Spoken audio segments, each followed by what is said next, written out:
मैं नहीं मानता कि तंबाकू जानलेवा है। मैं नहीं मानता कि तंबाकू जानलेवा है। मैं नहीं मानता तंबाकू जानलेवा है। चाहे हम कुछ भी कहें, कुछ लोग हमारा संदेश नहीं सुनते। मैं नहीं मानता। तंबाकू जानलेवा है, ये चेतावनी हर पैक पर है। इसे पढ़िए और इस पर विश्वास कीजिए।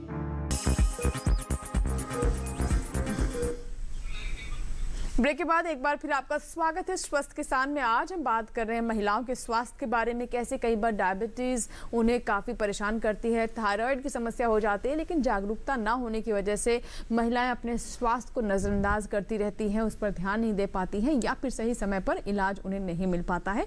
तो इसीलिए आज हम जागरूक करने का प्रयास कर रहे हैं। डॉक्टर कामिनी, जैसे कि ब्रेक से पहले मैंने कहा कि महिलाओं में देखा गया है कि जब वो गर्भावस्था होती है तो तब भी उनका कई बार शुगर बढ़ जाता है, जिसे कई बार जेस्टेशनल डायबिटीज कहा जाता है। इसके पीछे वजह क्या होती है और क्या ये अगर एक बार हो गया तो ये आगे भी रहेगा या ये किसी तरह के संकेत है या इससे बचा भी जा सकता है? क्या कहेंगे? हाँ बिल्कुल, जेस्टेशनल डायबिटीज एक होता है कि प्रेगनेंसी होने के बाद होता है, दूसरा कुछ महिलाएं पहले से डायबिटीज होता है और कंसीव होती है, दो तरह से होता है। तो जेस्टेशनल डायबिटीज होता है, जीडीएम जिसको बोलते हैं हम लोग, उसकी जांच जो है वो 24 वीक्स यानी 5 महीने पूरे होने के बाद उसकी जांच करते हैं। और प्रिवेंटिव एस्पेक्ट इसका, जैसे कि आयुर्वेद का हमेशा ध्येय रहता है कि बीमारी होने से पहले ही उससे बचो, तो प्रिवेंटिव एस्पेक्ट के ऊपर हम लोग ज़्यादा काम करते हैं कि प्लानिंग ऑफ प्रेगनेंसी जो है वो उसके हिसाब से चलना चाहिए, जिसको कि हम गर्भ संस्कार भी बोलते हैं। प्रेगनेंसी होने से पहले कपल का जो है हम लोग शुद्धिकरण करते हैं, शुद्धि इन द सेंस कि डिटॉक्स करना है उनके बॉडी को। डिटॉक्स करने के बाद ही वो कंसीव होती है, तो इस प्रकार की समस्याएं उनको नहीं होती। डिटॉक्स किस तरीके से मैम किया जाता है, क्या बताना चाहिए? हाँ, डिटॉक्स इसका मतलब कि हम पंचकर्म करते हैं। पंचकर्म का मतलब होता है कि जो बॉडी की पूरी क्लीनिंग करना, उसमें वमन, विरेचन, बस्ती, ये सारी थेरापीज होती है। ये थेरापीज करके हम लोग क्या करते हैं कि जो बीज होता है, पुरुष का बीज और स्त्री का बीज, उनकी क्वालिटी को एनहांस करते हैं। क्वालिटी एनहांस करने के बाद वो कंसीव होते हैं, तो जो बेबी जो होगा वो एक्सीलेंस, जो उनकी क्वालिटी जो है वो एक्सीलेंस होगी। और मदर की बॉडी में जो पूरे ये डिफरेंट डाइट, लाइफस्टाइल की वजह से जो टॉक्सिसिटी बॉडी में जमा हुई है वो डिटॉक्स होकर वो उसकी बॉडी जो है एकदम क्लीन हो जाती है। उसे जो प्रेगनेंसी के दौरान होने वाले जो उसके बॉडी में फिजियोलॉजिकल चेंजेस हैं, उसका असर जो है वो खराब नहीं होता है और उसकी बॉडी उसको एक्सेप्ट कर लेती है। और गर्भ जो है, फीटस जो है, उसको बोलते हैं शल्य। शल्य यानी कोई भी चीज शरीर में आई है और एक समय के बाद उसको निकाल देना है। उसको निकालने के बाद ही उसके शरीर में शांति मिलती है। तो जीडीएम जो है, जेस्टेशनल डायबिटीज जो है, प्रेगनेंसी के कारण महिला को बहुत बार ये फिजियोलॉजिकल चेंजेस होते हैं, उसके बाद जीडीएम होता है। तो जब गर्भ निकलता है यानी डिलीवरी होती है, फिर अपने आप को ठीक हो जाता है जीडीएम जो है। लेकिन अगर होता है तो उसका निदान समय से करना चाहिए, क्योंकि निदान नहीं हुआ और कंट्रोल नहीं किया तो क्या होगा कि बेबी का वेट बहुत ज्यादा बढ़ जाता है, जिसको मैक्रोसोमिया बोलते हैं। और डिलीवरी के समय जो है महिला को दिक्कत हो सकती है शोल्डर डिस्टोशिया, यानी बेबी की डिलीवरी हम कराते हैं उस समय उसका शोल्डर फंस सकता है ड्यू टू ज्यादा वजन। ज्यादा वजन होने के कारण बेबी फंस सकता है या ऑपरेटिव डिलीवरी उसकी करानी पड़ सकती है, ये दिक्कत हो सकती है। और उसको एक बार जीडीएम हो गया तो बाद में लेटर लाइफ में उसको टाइप 2 डायबिटीज होने के चांसेस जो महिला को होते हैं। अच्छा, ये होता है? यस। और डिलीवरी के बाद बेबी को भी ये जॉन्डिस हो सकता है, रेस्पिरेटरी डिस्ट्रेस सिंड्रोम हो सकता है, हाइपोग्लाइसीमिया हो सकता है, ये दिक्कत बेबी को भी हो सकती है। एक कॉलर है प्रेम सिंह है, जिन्होंने उत्तर प्रदेश से में कॉल किया है। जी प्रेम सिंह जी, स्वागत है स्वस्थ के सामने। बताइए क्या सवाल है आपका? हेलो प्रेम सिंह जी, हाँ बताइए, सवाल बताएं आप। समस्या ये है कि मतलब जो है जी, समस्या ये है कि आंखों से धुंधला दिखाई देता है। डायबिटीज चेक कराइए तो मतलब जो 97 है खाली पेट, और खाना नाश्ता करने के बाद में 128 और 30 तक रहती है। तो ठीक है। कितनी एज है आपकी? उम्र है 60 वर्ष के करीब। तो इनका डॉक्टर साहब रीडिंग तो ठीक है। हाँ, आपने बताया कि आपकी शुगर की जो रिपोर्ट बताई है उससे लग रहा है कि आपकी शुगर तो बहुत खराब नहीं है, और अगर आंखों से धुंधला दिख रहा है तो ऐसा हो सकता है कि लंबे टाइम से अगर आपको शुगर की बीमारी है तो पहले जो शुगर बढ़ी हुई रही उसके असर से हो सकता है, या यह भी संभव हो कि धुंधला दिख रहा है तो आपको मोतियाबिंद डेवलप हो रहा हो, तो इसलिए बेहतर होगा कि आप अपने नजदीक के आंख के विशेषज्ञ से एक बार चेक करा लें, ताकि हमें पता चल पाए कि किस कारण से आपको धुंधला दिख रहा है और उसका सही इलाज कर सकें। जी डॉक्टर साहब, जीडीएम के बारे में आप भी कुछ कहना चाहते थे कि क्यों मतलब गर्भावस्था में ये समस्या हो जाती है, कुछ आप बताना चाह रहे हैं इस पर? हाँ, इसमें मैं दो चीज और जो मैडम ने बताया उसमें ऐड करना चाहता हूँ कि पहले हम ये देखा जाता था कि गर्भावस्था में डायबिटीज होने का जो सबसे ज्यादा खतरा है वो 24 से 28 हफ्ते की जब प्रेगनेंसी होती है यानी 6 महीने हो जाते हैं तब हम जांच करते हैं। लेकिन जैसे डायबिटीज बढ़ने लगी तो अब यह देखा गया है कि डायबिटीज जल्दी होने लगी, हमें 24 हफ्ते तक इंतजार नहीं करना है। तो भारत सरकार ने इसके लिए प्रोग्राम चलाया है, पूरे कंट्री के लिए एक प्रोग्राम चलाया है। उस प्रोग्राम में जैसे ही आपको प्रेगनेंसी होती है, जैसे ही आप पहली बार डॉक्टर के पास जाते हैं, तो यह जरूरी है कि आप डायबिटीज के लिए चेक कराएं। हर एक महिला को जिनको भी प्रेगनेंसी है, तुरंत जैसे ही उनको पता चले कि आपकी प्रेगनेंसी है, आप जांच करवाएं। जांच एकदम मुश्किल नहीं है, आसानी से की जा सकती है। इसमें पहले खाली पेट की शुगर की जांच करवानी है खून में, और उसके बाद 75 ग्राम ग्लूकोज पी के 1 घंटे और 2 घंटे पे फिर वापस खून की जांच करवानी है। इस तरह से हमारे पास 3 रिपोर्ट आ जाएगी, खाली पेट की शुगर की रिपोर्ट 1 घंटे पे और 2 घंटे 75 ग्राम ग्लूकोज पीने के बाद में। सो अगर आपको पता चलता है कि प्रेगनेंसी 4 हफ्ते की है या 8 हफ्ते की है, तो आपको 24 हफ्ते तक इंतजार नहीं करना है, तुरंत जांच करवाएं। और यह देखा गया कि अगर डायबिटीज शुरू में जल्दी हो जाती है और हम उसका अच्छी तरह से इलाज कर लेते हैं तो बच्चे के लिए बिल्कुल भी हानि नहीं रहती है। और दूसरी चीज जो मैं ऐड करना चाहूंगी, अगर एक बार आपको किसी भी महिला को अगर जीडीएम हो गई है या प्रेगनेंसी के दौरान डायबिटीज हो गई है, हो सकता है कि डिलीवरी के बाद वो एक बार ठीक हो जाए, लेकिन आपको टाइप 2 डायबिटीज होने का खतरा बहुत ज्यादा रहता है। तो आप मान के चलिए, अगर आपको प्रेगनेंसी में डायबिटीज है तो आपको आगे चल के डायबिटीज होने का खतरा बहुत ज्यादा है, या डायबिटीज है ही जब तक हम उसको टेस्ट नहीं करें। तो जब भी जिनको जीडीएम हो गया है, तो डिलीवरी के बाद में 1 महीने बाद, फिर 6 महीने बाद और फिर 1 साल पे आपको बार बार शुगर चेक करते रहना है कि कहीं आपको डायबिटीज तो नहीं है। और कई सारे अध्ययन में देखा गया है कि इसकी जो कन्वर्जन रेट है, परिवर्तन रेट है, मतलब जीडीएम जिन महिलाओं को होता है उसमें 1 साल के अंदर अंदर 30% महिलाओं को टाइप 2 डायबिटीज डिलीवरी के बाद में हो जाती है। तो एक बहुत बड़ा रिस्क फैक्टर है, एक बहुत बड़ा खतरा है। सो हमें मान के चलना है कि जिनको जीडीएम है उनको आगे चल के डायबिटीज होने की संभावना बहुत ज्यादा रहती है। जी, हमें भी यही बता रही थी कि जीडीएम जिसको हो जाता है उनको बाद में टाइप 2 डायबिटीज लेटर लाइफ में हो जाता है। और ये बात सही है कि जो इंडियन गवर्नमेंट की गाइडलाइन है उसके हिसाब से जो भी महिला आती है हमारे पास कंसीव होने के बाद, उसमें जो इन्वेस्टिगेशंस कराते हैं उसमें ब्लड शुगर भी एक कंपोनेंट होता है। और वो आप ये कि जैसे ही महिला आई है तो ब्लड शुगर उसका जो है वो जी बिल्कुल। और जैसा कि आपने बताया कि अगर आपको प्रेगनेंसी के दौरान डायबिटीज हो गई है तो लेटर और आपको होने की आशंका ज्यादा रहती है। कहते हैं 40 के बाद आपको डायबिटीज हो सकती है महिलाओं में। तो क्या करना चाहिए, मतलब किस तरह की लाइफस्टाइल बदलाव या आहार में चेंज करने चाहिए ताकि इससे हम बचे रहें? आइए कॉलर उनसे हम बात करते हैं। हेलो हेलो हेलो हेलो जी, संतराम जी बताइए क्या सवाल है? पंजाब से बात कर रहे हैं आप, स्वागत है स्वस्थ किसान में। संतराम जी मुझे सुन पा रहे हैं आप? हेलो जी संतराम जी, आप मुझे सुन पा रहे हैं?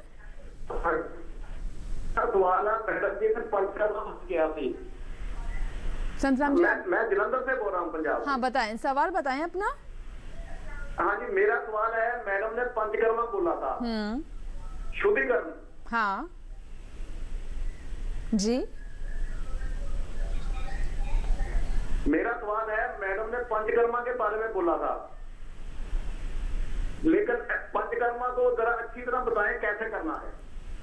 ठीक है, पंचकर्मा कैसे करना है? जी जी जी डॉक्टर कामिनी क्या बताना चाहेंगे? जी जी जी, पंचकर्मा जो होता है ना, 5 प्रकार की जो थेरापीज होती है वो हम लोग हॉस्पिटल में करते हैं। तो आपको नज़दीकी जो भी आयुर्वेदिक सेंटर है, पंजाब में रहते हैं, जलंधर में रहते हैं, तो वहाँ भी आयुर्वेदिक कॉलेज है, वहाँ भी होता है। तो जो भी पंचकर्मा सेंटर्स है वहाँ पर हम लोग ये पंचकर्मा शुद्धि जो है वो कराते हैं। शुद्धि के लिए ये होता है कि नॉर्मल किसी को कोई बीमारी नहीं है उसको भी कराना रहता है। हर सीज़न के हिसाब से हम लोग डिफरेंट डिटॉक्सिफिकेशन की थेरापीज जो पंचकर्मा होता है वो कराते हैं। बट लेकिन जिनको प्रेगनेंसी प्लान करनी है उनको तो कराना ही चाहिए, ऐसा आयुर्वेद बोलता है और हम लोग कराते भी हैं। और सामान्य मनुष्य जिसको ये इतनी सारी बीमारियां हो रही, किसी को थायराइड हो रहा है, किसी को डायबिटीज़ हो रहा है, किसी को बीपी बढ़ जा रहा है, तो इन सब बीमारियों से बचने के लिए एक होता है कि ऋतु संधि, जो 2 ऋतुएं जुड़ती हैं, तो एक प्रकार की हम डाइट छोड़ के दूसरी प्रकार में जंप करते हैं, तो उसके बीच में जो समय होता है उस समय जो है क्लीनलीनेस जो होना चाहिए, जो आपने पिछली ऋतु के हिसाब से जो डाइट लिया था उसकी वजह से आपके बॉडी में जो जमा हुआ है उसको निकालना जरूरी है, उसको पंचकर्म बोलते हैं।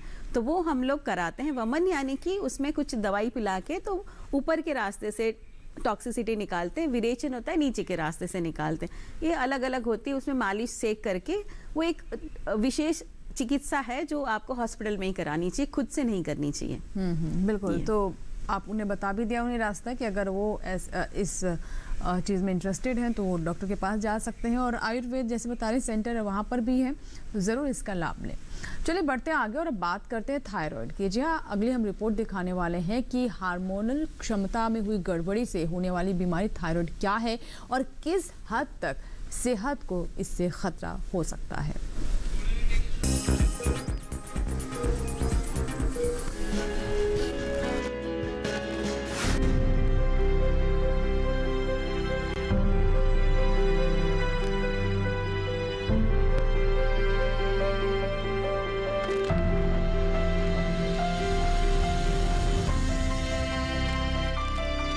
थायराइड एक तरह की ग्रंथि होती है जो गले में बिल्कुल सामने की ओर होती है।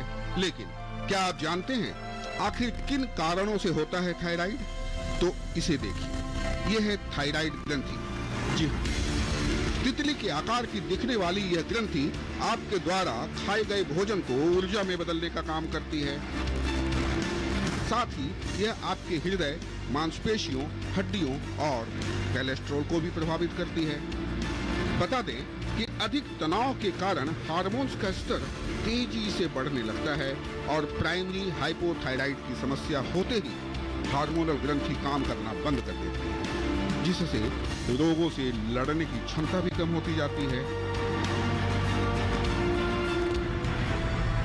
गौरतलब है कि अब युवा पीढ़ी भी इस समस्या से ग्रस्त होने लगे हैं, जिसका मुख्य कारण है तनाव। जी हाँ, तनाव यानी कुछ अलग और नया मुकाम पाने की चाहत का तनाव, और इसी तनाव का असर पड़ता है इस थायराइड की ग्रंथि पर। महिलाओं में वेट बढ़ने के अलावा तनाव, नींद का ठीक से न आना, कोलेस्ट्रॉल, ऑस्टियोपोरोसिस तो होते ही हैं, साथ ही बांझपन, पीरियड का टाइम पर न आना और दिल की धड़कन बढ़ने जैसी समस्याएं भी होने लगती है। यदि गर्भवती महिलाएं थायराइड की दवा लेने में जरा भी कोताही करती है तो उनका गर्भपात हो सकता है, या फिर गर्भ में पल रहे शिशु पर भी इस बीमारी का प्रभाव पड़ सकता है।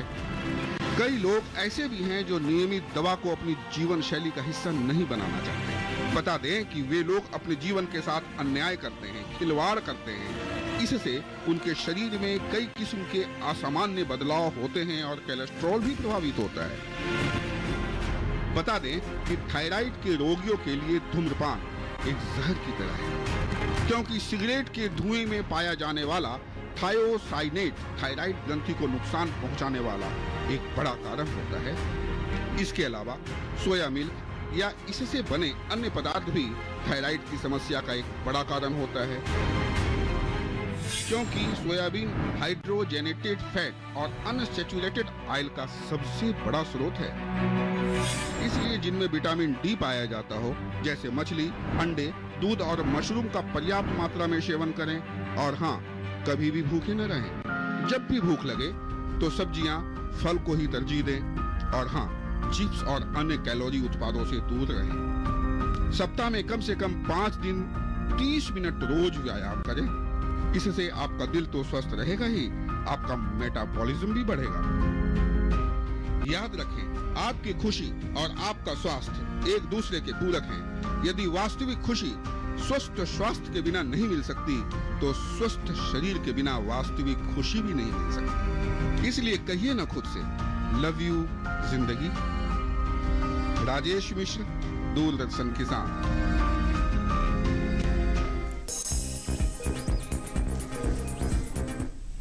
जी हाँ, आपकी वास्तविक खुशी ही आपके स्वस्थ होने की पहचान है। आपने थायराइड पर एक विशेष रिपोर्ट देखी। चलिए, अब जैसा कि हम आपको लगातार बता रहे हैं कि थायराइड की समस्या भी कई तरह की और समस्याओं को जन्म देती है। किस तरीके से इसे आप समझें और कैसे इससे अपना बचाव करें, एक स्वस्थ जीवन जिए, और बातें करेंगे इस पर। लेकिन एक कॉलर है, पहले उनसे हम बात कर लेते हैं। हेलो हेलो जी नमस्कार, स्वागत है आपका स्वस्थ के साथ में, सवाल बताएं। मेरा एज 22 साल है जी। मेरी एज 22 साल है, मैं बिहार से बोल रहा हूँ, मुझे डायबिटिक है। जी,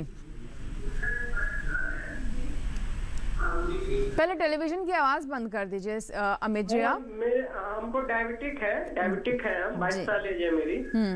डॉक्टर से दिखाया तो डॉक्टर ने अंग्रेजी दवाई लिखा है। Okay okay.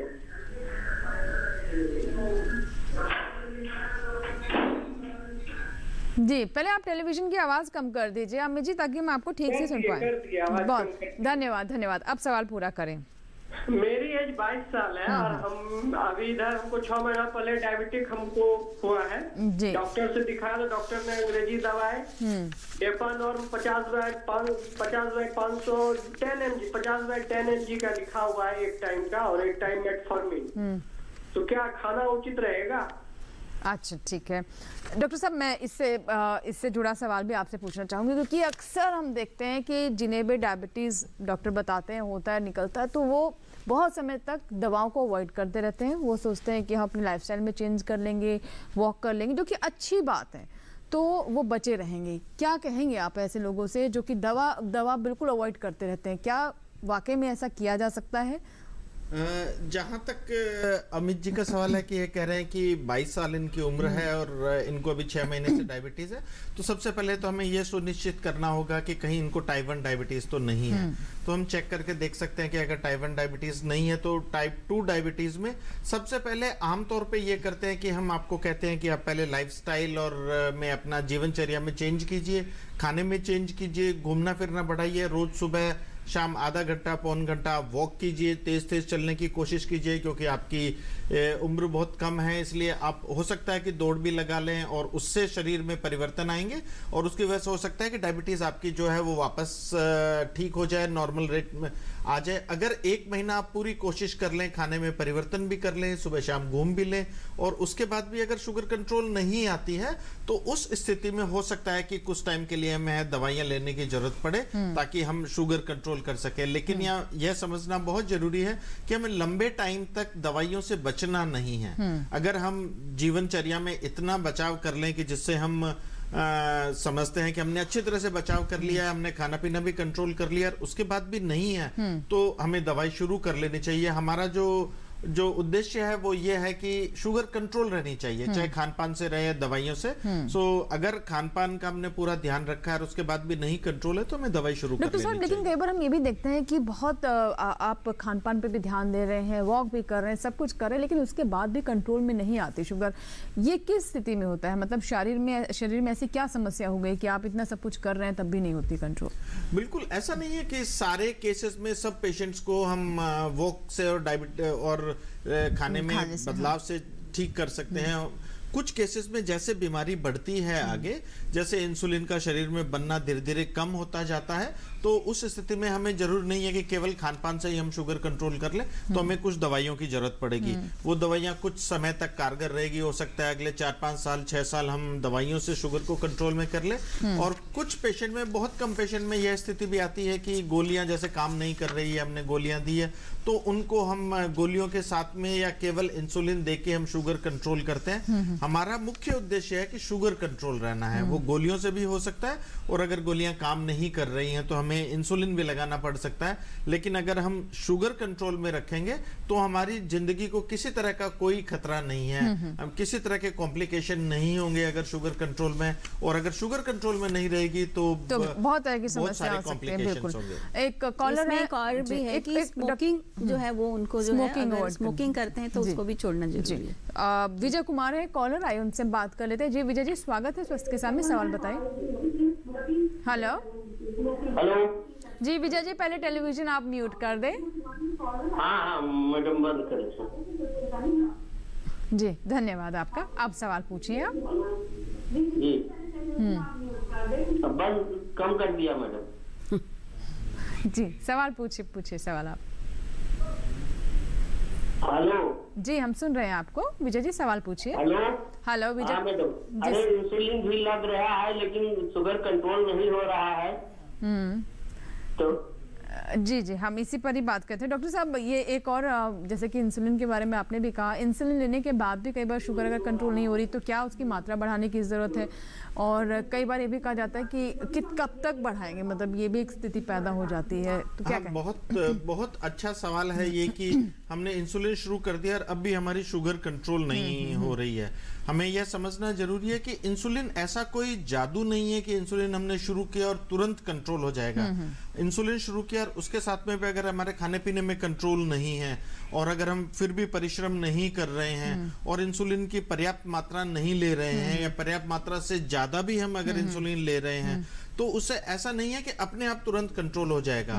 तो अगर जैसे इन्होंने बताया कि इनका इंसुलिन ले रहे हैं फिर भी शुगर कंट्रोल नहीं है, तो मेरी तो सलाह यह है कि आप अपने नजदीकी फिजिशियन जिनको भी आप दिखा रहे हैं एक बार तुरंत बात करें, क्योंकि इंसुलिन कई तरीके से हैं, कई प्रकार से हम ले सकते हैं। दिन में 1 बार से लेके 2 बार, 3 बार, 4 बार तक हम इंसुलिन ले सकते हैं। और अगर केवल इंसुलिन से कंट्रोल नहीं आ रहा है तो कई बार इंसुलिन के साथ में गोलियां भी देते हैं और आपको खान पान पे भी ध्यान रखने का कहते हैं। तो कई सारे कारण हैं, ये बिल्कुल आसान नहीं है कि इंसुलिन लगाते ही अपने आप कंट्रोल में आ जाएगा। डॉक्टर साहब, एक बात ये भी बताएं कि कई बार लोग कहते हैं नहीं आप इंसुलिन ना लें, अगर इंसुलिन शुरू कर देंगे तो फिर आपको लेना ही पड़ेगा, मतलब बहुत बचते हैं इससे। इसको लेकर आप क्या कहेंगे? क्या इंसुलिन लेने के कोई साइड इफेक्ट्स भी होते हैं क्या कि लोग? नहीं, बिल्कुल आपको इंसुलिन से डरने की जरूरत नहीं है। इंसुलिन एक बहुत ही सेफ दवाई है, किसी तरह का कोई साइड इफेक्ट नहीं होता। एक ही साइड इफेक्ट जो इंसुलिन से होता है वो होता है कि कई बार जैसे आपने इंसुलिन लगा लिया, खाना खाना भूल गए, आप व्यस्त हो गए, मीटिंग में चले गए या किसी से बात करने लग गए और आपने खाना नहीं खाया इंसुलिन लगाने के बाद, तो उससे शुगर कम हो सकती है। शुगर एकदम से कम होकर 70 से नीचे आ सकती है। तो उस स्थिति को जिसको हम हाइपोग्लाइसीमिया कहते हैं, उसमें घबराहट, पसीना, बेचैनी, हाथों में कंपन, तेज भूख लगना ऐसा होता है। और इसका इलाज बिल्कुल सीधा है। आप ग्लूकोज का डब्बा जो ग्लूकोन CD कोई भी होता है उसको 3 चम्मच ग्लूकोज 1 गिलास पानी में डाल के तुरंत पीले, आराम आ जाएगा। और अगर ग्लूकोज उपलब्ध नहीं है तो आप कोई भी मीठी चीज खा सकते हैं जिससे थोड़ी देर बाद इंप्रूवमेंट आ जाएगा। तो हमें इंसुलिन से बिल्कुल डरने की जरूरत नहीं है। और ऐसा नहीं है कि एक बार इंसुलिन शुरू कर लिया तो जिंदगी भर आपको लेना ही पड़ेगा। जैसे ही हमारी शुगर कंट्रोल आ जाएगी तो हम धीरे धीरे करके इंसुलिन को बंद भी कर सकते हैं। तो जरूरी नहीं है कि हमेशा के लिए ले। मैं इस पर कामनी जी से भी जानना चाहूंगी आगे की क्या और किया जा सकता है। एक कॉलर मैम रोशन जी है हमारे साथ हरियाणा से, पहले बात कर लेते हैं उनसे। हेलो रोशन जी, बताइए क्या सवाल है? हेलो जी बताएं, सवाल बताइए अपना। जी, मेरे को 2-4 साल से शुगर आई है जी, और इसमें एक नॉर्मल गोली चल रही है, ये मेटामिन हाइड्रोक्लोराइड जी। तो एक तो जो मशीन से शुगर चेक करते हैं उसमें तो ज्यादा आती है, और जब डॉक्टर की वो वैन में से खून निकलवा के शुगर चेक करते हैं तो वो 80 आती है। और सर इसके अंदर मेरा थोड़ी सी ठंड होते ही और पैरों में, हाथों में बहुत ज्यादा दर्द होता है और नींद बहुत ज्यादा आती है। 3 दिन अगर ठंड रहती है 3 दिन नींद आती है, रात और दिन। और पेट खाली होकर के बैठे आकर के वैसे कभी नीचे बैठ जाता है, कभी ऊपर उठ जाता है। और जी बिल्कुल हम समझ गए रोशन जी आपके सवाल। डॉक्टर साहब, ये पैरों में दर्द होना, तलवों में दर्द होना, जलन होना, ये हम देखते हैं कि बहुत समस्या रहती है डायबिटीज। जैसा इन्होंने बताया कि एक तो ये मेटफॉर्मिन हाइड्रोक्लोराइड की दवाई ले रहे हैं जो कि बहुत अच्छी दवाई है और ये शुगर कंट्रोल में बहुत फायदा करती है। आप इसको बंद नहीं करें, इसको चालू रखें। साथ में ये भी देख लेना जरूरी है कि जब भी हम मेटफॉर्मिन देते हैं तो किसी तरह का किडनी की कोई प्रॉब्लम तो नहीं है। सो अगर आप मेटफॉर्मिन ले रहे हैं तो आपके शुगर कंट्रोल में बहुत हेल्प करेगी। जैसा आपने बताया कि हाथ पांव में दर्द है, झंझनाहट है, इस तरह की तकलीफ हम डायबिटीज में काफी आमतौर पे देखते हैं। ऐसा इसलिए होता है कि अगर ब्लड शुगर बढ़ी हुई है तो उसकी वजह से पांव की नसों पर असर आ जाता है, जिसे हम न्यूरोपैथी कहते हैं। और यह इतनी कॉमन है कि सभी डायबिटीज के मरीजों में कभी न कभी न्यूरोपैथी के लक्षण हो जाते हैं और इससे जिंदगी को बिल्कुल भी खतरा नहीं है, इसके बहुत ज्यादा तकलीफ नहीं होती है। थोड़ा सा हो सकता है कि रात को ये तकलीफ ज्यादा रहती है सर्दियों में, जैसा बिल्कुल सोते टाइम कई बार मैंने देखा कि लोगों को समस्या रहती है। तो अगर समस्या ऐसी रहती है जिससे आपकी नींद नहीं आती है, नींद आने में तकलीफ रहती है, तो उसके लिए हम कुछ दवाइयां काम में लेते हैं। उन दवाइयों का प्रयोग करके इसकी जो तकलीफ होती है उसको हम कम कर सकते हैं ताकि आपको नींद आराम से आ जाए। जी जी बिल्कुल। चलिए इसी के साथ ही यहाँ पर एक छोटा सा ब्रेक लेंगे और ब्रेक के बाद जैसे कि कामनी जी भी बताना चाह रही हैं कि कैसे आप डायबिटीज़ को आप कंट्रोल कर सकते हैं। अगर इंसुलिन पर है तब आप क्या करें, आयुर्वेद इस पर क्या कहता है, जानेंगे छोटे से ब्रेक के बाद।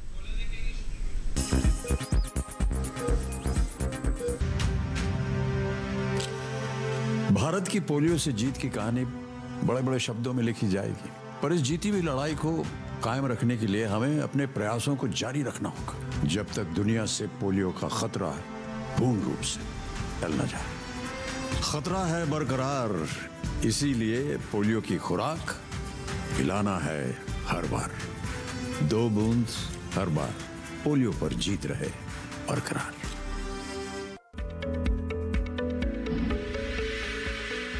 खुशहाल होंगे खेत, पशु रहेंगे स्वस्थ, सरकारी स्कीम का होगा लाभ, जब एक्सपर्ट्स का मिलेगा साथ, आपके सवाल विशेषज्ञों के जवाब, सिर्फ एक फोन कॉल की दूरी पर। देखिए किसानों का अपना प्रोग्राम हेलो किसान, सोमवार से शुक्रवार शाम 6 बजे से सिर्फ दूरदर्शन किसान पर।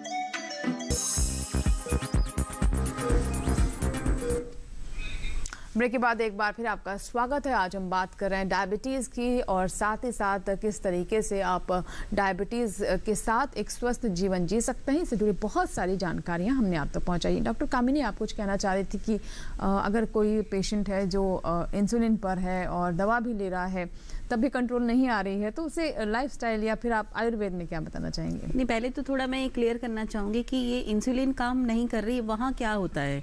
तो मतलब ये समझना है कि होता क्यों है। वैसे तो डायबिटीज़ या जो भी मधुमेह की हम बात कर रहे हैं उसमें है कि हमारे शरीर में हमने जो खाना खाया वो जाके शुगर में कन्वर्ट हो गया और वो शुगर एक सेल टू सेल पहुंचकर उस हर सेल का जो है पोषण करती है ताकि हर सेल अपना काम करता है।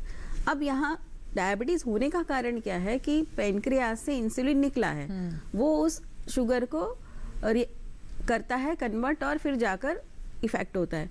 अब बॉडी में क्या हुआ, जो इंसुलिन नॉर्मली रिलीज हुआ है उससे रेजिस्टेंस हो गया। हमारा बॉडी उस इंसुलिन को काम ही नहीं कर ले पा रहा है उससे, और वो शुगर अपने ब्लड में घूम रही है, ब्लड में घूम रही है शुगर, जिसने इंसुलिन रेजिस्टेंस की वजह से कन्वर्जन नहीं हुआ है, तो इसलिए ब्लड सैंपल में शुगर आता है। उस केस में फिर से अगर हम इंसुलिन दे रहे हैं तो इंसुलिन तो ऑलरेडी जो काम नहीं कर रहा बॉडी जो शरीर से निकल रहा है, तो फिर से हम इंसुलिन दे रहे हैं तो उस पेशेंट में वो इंसुलिन काम नहीं करेगा जहाँ इंसुलिन रेजिस्टेंस ऑलरेडी हो चुका है, जो शरीर उसका काम ले ही नहीं पा रहा इंसुलिन का। इसीलिए बहुत सारे पेशेंट, जैसे अभी किसी ने बोला कि इंसुलिन ले रहे हैं फिर भी इफेक्ट नहीं आ रहा है, तो ऐसे केसेस होते हैं जहाँ पर इंसुलिन काम नहीं करता है। ये मैं उसमें क्लियर करना चाह रही थी कैसे होता है। बाकी जहाँ तक आयुर्वेद की बात है, मैंने पहले भी कहा कि हम लोग कस्टमाइज ट्रीटमेंट करते हैं, थोड़ा सा डाइटरी चेंजेस करते हैं। 1-2 छोटे से एग्जांपल दे दूंगी, जैसे कि हम लोग डाइट में थोड़ा सा मेथी का पानी पेशेंट को बोलते हैं, हल्दी आंवला ये सेवन जो है, निशा आंवला की जो है मेडिसिन होती है, निशा मतलब हल्दी होती है, निशा आंवला की जो है हम लोग पेशेंट्स को देते हैं। ऐसे कुछ दवाइयाँ भी जो है पेशेंट को बताते हैं। और जैसे बोलते हैं ना कड़वा खाना लोग भूल जाते हैं, तो इसमें कि कड़वा खाइए तो मीठा रहिए, है ना, कड़वा खाएंगे तो आप स्वस्थ रहेंगे। हम कड़वा खाते ही नहीं है, षड रस जो है आहार में होने जरूरी है। जी जी बिल्कुल, मतलब करेले का आप सेवन करें, सब कुछ नॉर्मल हेल्दी इंडिविजुअल को भी 6 रस जो है वो डेली खाने में लेने चाहिए। एक ईमेल आया है हमारे पास, अलीगढ़ से है, सीमा पचौरी पूछते हैं कि पिछले 6 महीने से वो कमजोर होती जा रही है, वजन भी कम हो रहा है, क्या ये थायराइड के लक्षण है या फिर डायबिटीज? जी डॉक्टर साहब क्या बताना चाहेंगे? जितने सिम्टम्स ने जितने बताया है कि कमजोर होती जा रही है, वजन कम हो रहा है, तो बिल्कुल दोनों ही बीमारियां संभव है, जांच करवा लेना जरूरी है। और अगर आपके घर में डायबिटीज की बीमारी है तो ज्यादा संभावना है कि आपको डायबिटीज हो, या घर में थायराइड की बीमारी है तो ज्यादा संभावना है कि थायराइड हो।